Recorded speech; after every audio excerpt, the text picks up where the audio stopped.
노후 파산의 진짜 원인 1위는 따로 있습니다. 사례, 가족 부양 간병주택 담보대출. 은퇴를 앞두고 있거나 이미 은퇴하신 분들과 이야기를 나눠보면 다들 비슷한 말씀을 하십니다. 그래도 국민연금은 나오니까 괜찮겠지. 집 한 채는 있으니 굶어 죽지는 않겠지. 애들 다 키워놨으니 이제 좀 살 수 있겠지. 그런데 현실은 생각보다 훨씬 냉정합니다. 노후 파산은 사치 때문에 오는 경우가 거의 없습니다. 해외여행을 자주 가서도 아니고 명품을 사 모아서도 아닙니다. 오히려 반대입니다. 너무 책임감이 강해서 가족을 위해 끝까지 버티다가 무너지는 경우가 훨씬 많습니다. 은퇴 준비를 이야기할 때 우리는 흔히 얼마를 모아야 하나에만 집중합니다. 5억, 10억, 20억 숫자에만 매달립니다. 하지만 진짜 질문은 이겁니다. 내가 감당하지 않아도 될 책임까지 떠안고 있지는 않은가? 노후 파산의 진짜 원인 1위는 투자 실패도 소비 과다도 아닙니다. 가족 부양, 간병, 그리고 주택 담보대출입니다. 오늘은 이 세 가지를 중심으로 이야기해 보겠습니다. 1. 가족 부양 끝나지 않는 부모의 책임. 60대 초반에 퇴직한 씨의 이야기입니다. 퇴직금 2억 원과 국민연금, 그리고 작은 상가 월세가 있었습니다. 계산상으로는 검소하게 살면 충분했습니다. 문제는 자녀였습니다. 아들은 취업 준비가 길어졌고 딸은 결혼하면서 전세 자금이 부족했습니다. 이번만 도와주면 된다는 생각으로 퇴직금 일부를 지원했습니다. 그게 시작이었습니다. 아들은 취업 후에도 월급이 적다며 생활비를 보태달라고 했고 딸은 출산 후 경력 단절이 되면서 다시 손을 벌렸습니다. 씨 부부는 그래도 부모가 되어 이런 것쯤은 해줘야지라는 마음으로 계속 지원했습니다. 10년이 지나자 퇴직금은 거의 바닥났습니다. 상가에는 공실이 생겼고 생활비는 점점 빠듯해졌습니다.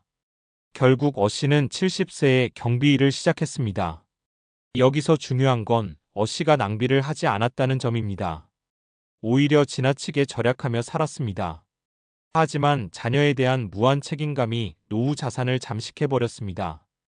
은퇴 후 삶의 가장 큰 전환점은 부모 역할에서 한 발 물러나는 것입니다. 자녀를 돕는 것과 자녀의 삶을 대신 책임지는 것은 완전히 다른 문제입니다. 2. 간병 예상하지 못한 지출의 블랙홀. 두 번째 사례는 B씨입니다. B씨는 65세에 은퇴했고 아내와 함께 조용히 노후를 보내고 있었습니다.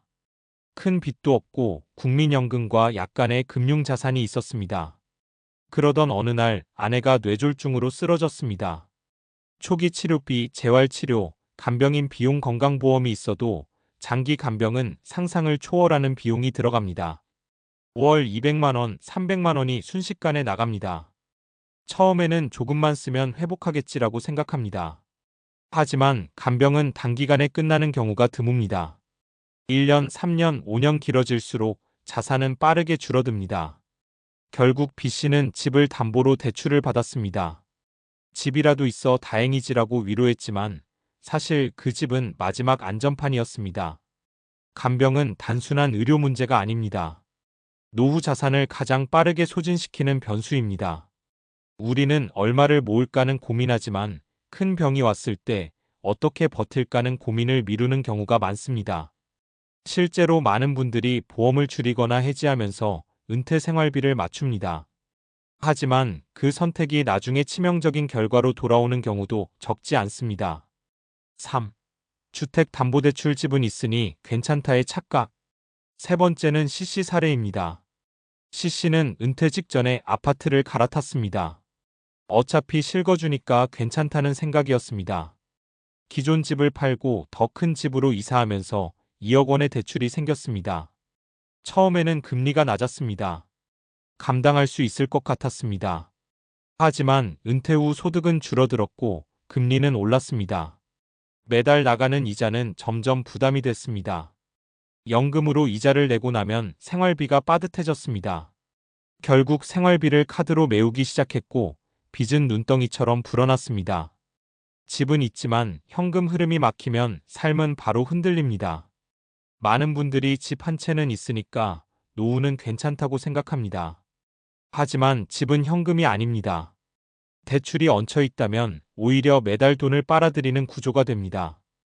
은퇴 후에는 자산 규모보다 현금 흐름이 훨씬 중요합니다. 결국 문제는 책임의 범위입니다. 세 사례의 공통점이 보이십니까? 가족을 위해서였습니다. 배우자를 위해서였습니다. 더 나은 집을 위해서였습니다. 그 누구도 사치를 하지 않았습니다. 도박을 하지도 않았고 무리한 투자를 하지도 않았습니다. 그럼에도 불구하고 노후 파산에 가까워졌습니다. 은퇴 준비는 단순히 돈을 모으는 문제가 아닙니다. 어디까지 책임질 것인가를 정하는 문제입니다. 자녀의 결혼 자금은 어디까지 지원할 것인가? 부모님 또는 배우자, 간병이 길어질 경우 어떻게 대비할 것인가? 은퇴 이후에도 대출을 안고 갈 것인가? 이 질문에 대한 답을 미리 정해두지 않으면 상황이 닥쳤을 때 감정에 휘둘려 결정을 내리게 됩니다. 그리고 그 결정은 대개 내 노후를 희생하는 방향으로 흐릅니다. 은퇴 후 삶의 관점에서 가장 중요한 것. 은퇴는 끝이 아니라 또 다른 2030년의 시작입니다. 그 시간을 불안 속에서 보내느냐, 안정 속에서 보내느냐는 지금의 선택에 달려 있습니다. 노후 파산을 막는 가장 현실적인 방법은 거창하지 않습니다. 자녀 지원에는 한도를 정합니다. 장기 간병에 대한 대비책을 점검합니다. 은퇴 전에는 가능하면 대출을 줄입니다. 자산보다 현금 흐름을 우선합니다. 그리고 무엇보다도 이제는 나를 위한 삶을 살아도 된다는 허락을 스스로에게 해줘야 합니다. 많은 분들이 은퇴 후에도 계속 부모로, 배우자로, 가장으로만 살아갑니다. 하지만 그 역할이 나를 완전히 소진시키는 수준이 된다면 결국 모두가 힘들어집니다. 건강하고 안정된 부모가 자녀에게도 가장 큰 자산입니다. 빚 없는 노후가 배우자에게도 가장 큰 선물입니다. 노후 파산은 갑자기 찾아오는 재난이 아닙니다.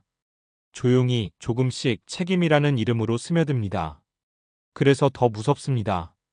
지금 이 글을 읽고 계신다면 한번 스스로에게 물어보셨으면 합니다.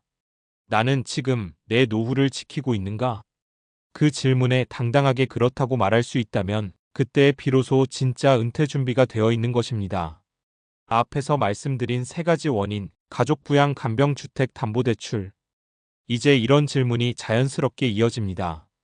그럼 왜 사람들은 위험한 줄 알면서도 같은 선택을 반복할까? 단순히 계산을 못해서일까? 사실 그렇지 않습니다. 문제는 돈의 문제가 아니라 인간의 심리와 구조적 환경에 더 가깝습니다. 이번에는 조금 더 깊이 들어가 보겠습니다. 논리적 근거와 과학적 연구를 바탕으로 왜 노후 파산이 반복되는지 설명해 보겠습니다. 1. 부모는 왜 자녀에게 과도하게 지원할까? 행동경제학의 함정.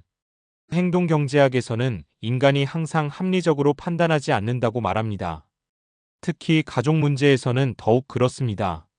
손실 회피 성향 로스 어버전. 사람은 같은 크기의 이익보다 손실에서 느끼는 고통을 약 2배 이상 크게 느낀다고 알려져 있습니다. 부모 입장에서 자녀가 힘들어하는 모습을 보는 것은 돈을 잃는 것보다 훨씬 큰 심리적 손실입니다. 그래서 이런 생각을 하게 됩니다. 내가 조금 힘든 게 낫지. 애가 고생하는 건 못 보겠다. 문제는 그 조금이 10년, 20년 누적되면 노후 자산 전체를 갉아먹는 구조가 된다는 점입니다. 감정은 단기적 고통을 줄이지만 재정은 장기적 결과를 남깁니다. 현재 편향 프레전트 바이어스. 인간은 미래의 위험보다 지금 당장의 문제를 더 크게 인식합니다. 자녀의 당장 전세 보증금 부족 매우 큰 문제처럼 느껴짐. 15년 후 내 노후 자금 부족 막연하고 추상적임. 뇌과학적으로 보면 즉각적인 문제는 감정 영역 편도체의 활성화되고 미래 계획은 전전두엽을 사용합니다. 감정이 앞서면 계산은 밀립니다. 그래서 우리는 미래의 빈곤보다 지금의 자녀 불안을 먼저 해결하려 합니다. 2. 간병 비용이 무서운 이유 확률과 기대값의 오해. 많은 분들이 이렇게 생각합니다. 설마 내가 그렇게 오래 아프겠어? 큰 병은 남 얘기지. 하지만 통계적으로 보면 이야기가 달라집니다. 평균 기대 수명은 계속 늘어나고 있고 80세 이상 고령 인구는 급격히 증가 중이며 장기 요양이 필요한 확률도 함께 상승합니다. 의학적으로 보면 노화는 세포 손상 누적과 면역 기능 저하의 결과입니다. 이는 확률적으로 피하기 어려운 과정입니다.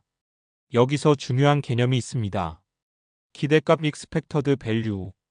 예를 들어 5년간 매달 250만 원 간병비가 발생할 확률이 30%라고 가정해 보겠습니다. 250만 원 12개월, 5년 1억 5천만 원. 그 확률이 30%라면 기대 손실은 약 4,500만 원입니다. 즉, 아무 대비 없이 은퇴 자금을 계산하는 것은 이미 수천만 원의 리스크를 무시하고 시작하는 셈입니다. 우리는 보험료는 아까워하지만 확률적으로 거의 확실한 노화 비용은 과소평가합니다. 3. 주택담보대출이 위험한 이유. 고정비의 압박 효과. 은퇴 후 가장 위험한 구조는 고정지출이 큰 상태에서 소득이 줄어드는 것입니다.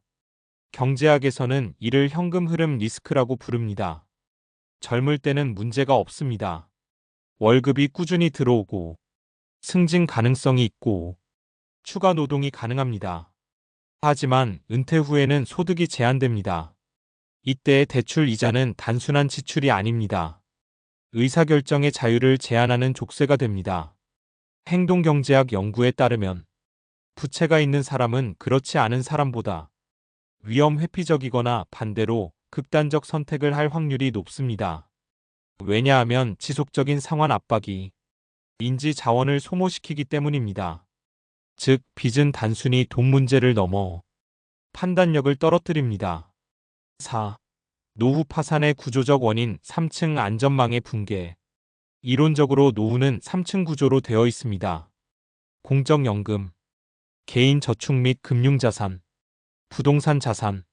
문제는 여기에 가족 리스크와 의료 리스크가 얹히면서 구조가 무너진다는 점입니다. 특히 한국 사회는 가족 책임 문화가 강합니다. 자녀 학자금, 결혼자금, 손주 돌봄, 부모 간병. 이 모든 것이 개인의 은퇴 자금 위에 올라탑니다. 결국 노후 자산은 나를 위한 자산이 아니라 가족 전체의 완충장치로 사용됩니다. 그리고 완충장치가 무너지면 가장 먼저 무너지는 사람은 은퇴자 본인입니다. 5. 그렇다면 무엇을 바꿔야 할까? 돈을 더 많이 모으는 것만이 답일까요? 그것도 중요합니다. 하지만 더 중요한 건 구조를 바꾸는 것입니다. 은퇴 후 목표는 수익률이 아니라 생존율. 젊을 때는 수익률이 중요합니다. 은퇴 후에는 생존율이 더 중요합니다. 큰 수익을 노리기보다 망하지 않는 구조를 만드는 것이 핵심입니다. 현금 흐름을 최우선으로 설계하기. 대출 최소화, 고정비 축소, 예비비 확보. 최소 12년 생활비. 현금 흐름이 안정되면 심리도 안정됩니다. 심리가 안정되면 잘못된 결정을 덜 하게 됩니다. 역할의 재정의. 가장 중요한 변화는 이것입니다. 나는 이제 지원자가 아니라 관리자가 되어야 한다. 자녀의 인생을 대신 책임지는 사람이 아니라 내 노후를 관리하는 책임자로 전환해야 합니다. 이건 이기적인 선택이 아닙니다. 장기적으로 가족 전체를 지키는 선택입니다. 마지막으로 드리고 싶은 말. 노후 파산은 가난에서 오는 경우보다 지나치게 책임감이 강해서 오는 경우가 더 많습니다. 우리는 좋은 부모가 되려고 노력했습니다. 좋은 배우자가 되려고 애썼습니다. 좋은 가장으로 살았습니다. 이제는 질문을 바꿔야 합니다. 좋은 노년은 어떻게 만들 것인가? 은퇴 후 삶은 보너스 시간이 아닙니다. 인생의 3분의 1입니다. 그 시간을 빚과 걱정 속에서 보낼지 안정과 여유 속에서 보낼지는 지금 책임의 경계를 어디까지 그을지에 달려 있습니다. 그리고 그 선을 그을 권리는 누구도 아닌 바로 당신에게 있습니다.